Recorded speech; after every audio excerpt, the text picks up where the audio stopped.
This is BBC Radio London. Joe Good. Now, a youth theatre group that have featured on this show before is embarking on a project to highlight the history of Kensington's council estates. Spid, SPID, run by Helena Thompson, is creating a radio play gathering the voices of this area and highly focused on many of the communities in this area have been very highly focused on, obviously, since the Grenfell fire. Well, Helena, I'm really pleased to say, joins me in the studio with Naomi Israel and Shan O'Donnell, two of the people working on the project. Hello, everybody. Hello. Hello, Joe. Hello. Welcome back, Helena, and welcome for the first time. Thank you. Two guests. And I recognised you from the film, both of you, that we played out there. Helena, tell me why did you start this project? What was the thought process behind it? We were really keen to give a voice to the people living on council estates in North Kensington. We wanted to show the value of social housing.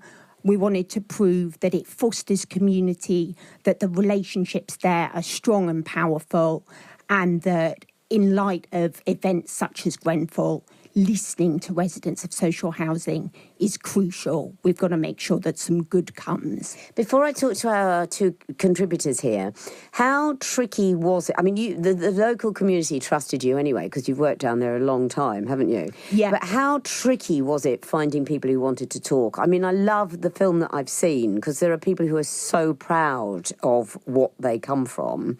And then there are people scratching their heads saying, you know, where's this going to go? Where's this going to end up? And Grenfell sort of flushed out the injustice of life, basically. So everyone's got a story. How tricky or not was it to get them to talk? It's a good question. Potentially it is tricky because Grenfell is a sensitive subject and a lot of people who lived in Grenfell Tower are quite wary. They've had bad experiences from disingenuous groups. Our approach... No, but can I just butt in there? Because you have one lady that says, you know, we were promised a lot, but at public meetings we're not even heard, we're not even given a voice. And you can understand she was really frustrated. I don't know when you shot that bit of film, but it seems to be very current. I agree, and that was our way in, really, to say, look, we want to give you guys a voice. We're not interested just in Grenfell. We're interested in the wider picture. We're interested in understanding why social housing matters, why it needs to be invested in, why there's such love and such strong communities here. Listening. We need to listen to you because you haven't been listened to enough. And there are such varied communities. Let me turn, first of all, to Shan. Hello. Hello, welcome. Tell me about the block you live in. Oh, Trellick Tower. It's rather famous in its own right. It is, yeah. And I've been there about 21 years, and I'm a defender of the building because I hear a lot of negative opinion about it, and yet these people have never been in the building. But as a committee member, I'm on the surface, I'm outside, you know, I look after the art wall downstairs, and that's where I met Spid, going about their business down at the graffiti wall, which is like an open canvas to the community.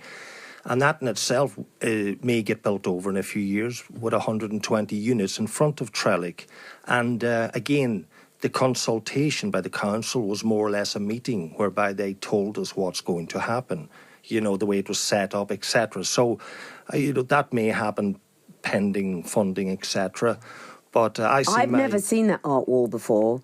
I've seen it in the film, and there's lovely... it's got a 30-year history. Has it? And it's a vital valve for the community. A lot of people use it.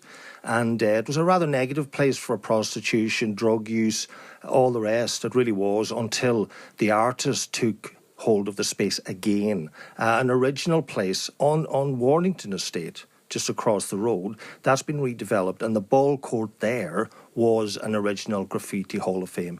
Now, the children played there, but that got built over. Just as Silchester play area got built over, just as Trellick play area is going to get built over. So the media now are saturated with comments about children going into secondary school obese, and yet the council's removing the one thing that they need, a place to run around and enjoy the open space. Because in my opinion, like, teachers give you academia, your parents teach you morals, etc. And the playground outside teaches you social skills, which you won't get sitting in a room or at home. And they're And they're I'm adding nodding to everything you're 120 saying. units and taking away what the new kids need. You're adding more children. But I will say this in their defence. If you just think this is the most expensive part of London almost, if you think of the price of that land there and, and you just think, good God, you're on Notting Hill, Holland Park, Westbourne Grove, look at it. It's, and you can see their frustration. They're thinking, gosh, we can squeeze in, because it's happening everywhere. They're squeezing more and more of these cities up to the sky, basically, aren't they? So if they're going to get rid of a children's playground or a graffiti wall that should, in my opinion, be listed, if you could list it. Thank you. I'm of the same Oh my minds. gosh! I have to be really careful talking about tagging, because I think it's a very, very important part of every city. It's why you don't want to go and live anywhere near fields, to be honest. Because it's part of urbanity. It's an expression, as you say, and it has a huge relevance. But if you could only list that wall, then maybe that. But at the same time, you can see that these authorities saying, "Hang on, this is a gold mine. This area, isn't it? We can fit in another massive." Today's profit robs tomorrow's community, because my children will have children. Where do they go? And I said to the architects who proposed the new flats at Trellick, I said, you guys are engineering children into the bedroom to look at a flat screen and get fat. Yeah. What happens if you're inactive, eating modern food, which is pretty rubbish, and they need to be outside? People walk their pets 2-3 times a day. Do parents take their children out 2-3 times? No, you're right. It's just as relative. There's that bizarre rock climbing business. What's that? There's a thing you can climb up just by the motor, where the... Oh, yeah, the Westway. The Westway. Yes. What is that? I find that very odd, people climbing up to nowhere under a Westway that's full of fumes. Yeah, it's a good use of a regular space. I mean, what else could you put there? They put a fitness centre, and it offers a lot of different activities. So you think that's useful to have that there? I do, yes. Okay. It's a very awkward. I go down there quite a bit. I've seen Latimer being reclad. I watched it. I'm a builder. I'm interested in architecture. I stood under it as the guys were fitting it, thinking, this is great. I love the colours, etc., not knowing that the inside was a joke and the outside was like looking amazing. So you actually saw it going up? Yes. The cladding? Yes, I did. And equally, yeah. We'll come back to you in a moment. I want to now talk to Naomi. Naomi, tell me a little bit about where you live in Kensington. I live just off Kensington Park Road, so... but I used to live on Lonsdale, that big estate, which I was also informed that people living there also have concerns about the safety of the building as well. But as was saying about Shan was saying about the cladding, I remember coming back from uni for the summer, watching the cladding go up Grenfell, and I looked up and I said, "Oh, that's not right." Something inside me said that's not right, and I spoke to a friend of mine who passed, and before she was telling me that people are not happy about that. They think it's not right, and they're worried that it's not safe, and it just fell on deaf ears. And now she's not here, and it's heartbreaking because she was going places, and now her life has been taken because they didn't view people living in that place as being important enough to listen to. In fact, they tried to sue them. They sent them a letter, a cease and desist, telling them to take down the post that is trying to get others that are not in the community to pay attention to the plight, because they feel, and they were right in feeling so, that the redevelopment they were doing to the building was not safe. It's quite... to hear you just refer to a friend of yours and then say she passed is quite... it's hard. It's very hard to actually hear. Can I just ask, without going too much into the Grenfell situation, because we don't have enough people here to represent the local authority, but can I just ask, for all of you live in communities around that area, and just watching the bit of the film that I saw, there are so many little enclaves of different communities.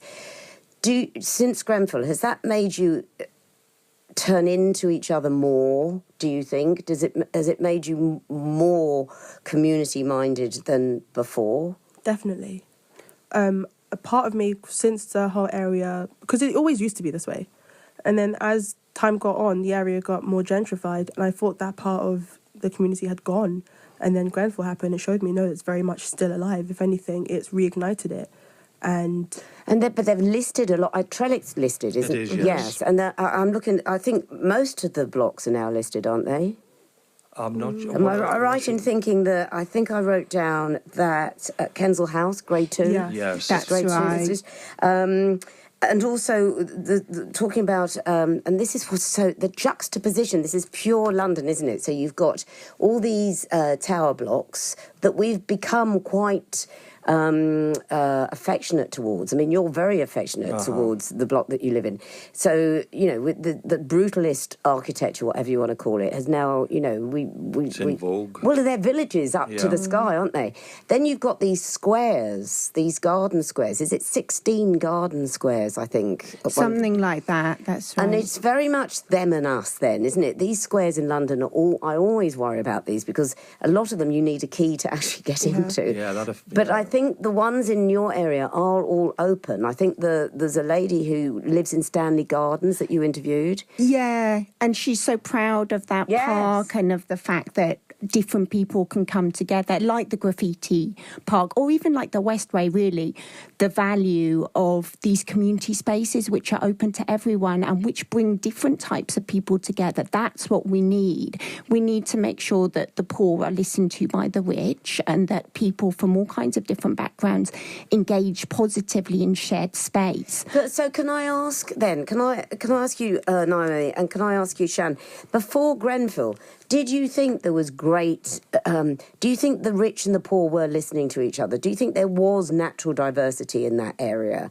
Or do you think it's almost a light's been shone on it and everyone is pulling in the same direction for the first time? Or do you think it always was there, very diverse place to live? Well, to some degree. I believe the people who are well off and have been living in the area for some time, there is some type of relationship there, but the people that have moved in like recent, I wouldn't say that they were as community minded as we were. But when Grenfell because they've not been embraced, or they're just keeping themselves to themselves. I don't know. Maybe it's because possibly because the area when the people who were affluent were living there, it wasn't so desired. Yeah, because my parents moved to Notting Hill in the early 80s when it wasn't so desired, and there were still people who were affluent living there too, and then it became very popular to live there as time got on, and then they joined over, but they missed that initial part of, you know, when everyone was, what's the word? Discovering it. Yes. Yeah. And then they're at the point where it's very exclusive to essentially move it, because if you were from low income housing and you wanted to move into the area, very, very difficult. It's exclusive now because it's very expensive to live there. Yeah. Well, this has come through. We're getting loads of reaction to you lot being here. Thank you for that. And we'll give everyone the details, actually, where you can get involved in the project. But this is from Monica, who says, the people were housed... the Grenfell Tower was a complete disaster, but the people were housed in modern, spacious Zone 1 flats. The people were a complete cross-section, from professionals to the unemployed to immigrants. How much would an ex-council flat cost in Kensington? It would be 300 to 400,000. If I was offered a flat in a tower in Kensington for £150 a week, I would move there tonight. What are your thoughts on that? Yeah, high-rise are dismissed, but I'm a fan of them. I'm on the air for 27 years, and I'd like to stay in a high-rise for various reasons. When did you move into Trellick? 22 years ago. And were you the first tenant in your flat? No, when was it built? 60s? It's 47 years ago. Finished 72. It was open, and how did you feel when you went there? Excited? Very much. So I looked at it, and I'm a builder. I've done shuttering, how that building was formed. I looked at it, and it was a gift for me to move in there. It's the best home I've had in 13 over my 32 years in London. By far the best home. It should be rolled out, that footprint. And it's an incredible space to live in. But equally, the council are negligent of it. In their Link magazine, which they spend our money telling us how good they've done their jobs. And they said that Trellick was taking up most of the money of the ward. Well, if you ignore any building for 47 years, it is going to cost more to repair and make good. So it's not us, it's the council removed the parapet, they demolished the car park, they removed the stained glass windows from the reception. Or when anything had an issue, the council removed it, destroying the details of an iconic building. So that's why I started by saying I defend the building, because even when repairs are done there, no one takes note of whether it's done right or not. But we do have to say that the council are not here to defend themselves. But I'm going to put that, so this, if I put this to you, actually, Helena, this is one of the, I suppose this has got to be balanced, hasn't it? You have to present a balanced project. Is that tricky for you to get all voices heard, voices from the council as well as voices from the residents? I think the term cross-section is useful, and that is what we find. We find that most estates do have a cross-section, which makes it quite easy to get a balanced view.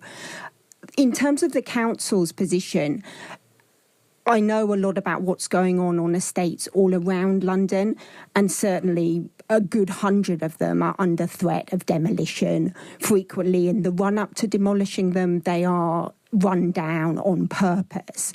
So part of giving a voice to estate residents is just bringing that information together and saying, look, we value council estates and they shouldn't be run down and they shouldn't be pulled down. They should be invested in. We're running out of time. Can I also, when you came in here, I said to you, like one of the things that I've loved that's happened in that area, and I go there a lot now, is what was in the old Latimer Road bus station, is the Playground Theatre, which I think you've used actually in some of your projects. Is that right? Yeah, we did a fundraiser for Grenfell there and we did a show there. I mean, that's a good thing to have come out, isn't it? That's been utilised. And it is a fantastic creative space, but I'll always bang the drum for theatres and things like that. But it seems for once to be a theatre that's open all day, that you can go in and eat, and it's like a community centre. Is that right? Yeah, that's a good thing. Similarly, Spid, who's in Kensal House, we're getting our lease extended so we can refurbish the place ourselves.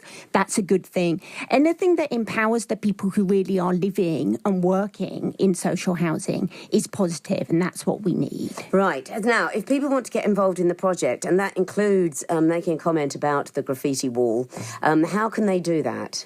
They can email youth@spidtheatre.com, or they can check out spidtheatre.com, where they'll be able to see all the different projects we're doing. I guess having spoken to you, Shan O'Donnell, there is no way you're going to leave that area. You love it. Yes, I do, yeah. So can I ask Naomi, what about you? I mean, you've got your life ahead of you. Not that you haven't. Thank you. But do you know what I mean? You are very young, Naomi. Is that, do you ever see yourself moving away? Oh, no. Why would you, to be honest? I've lived there my entire life. Why would I leave? Yeah. Of my dead body. Sorry. We love it. If anyone wants to see the film that I watched, can they find that on the website? Spidtheatre.com is the place to check out. That's where we're putting all our films and radio. Lovely to see you again. Thank you. Helena Thompson and Naomi Israel and Shan O'Donnell. Thank you so much for coming in. This is BBC Radio London. So good.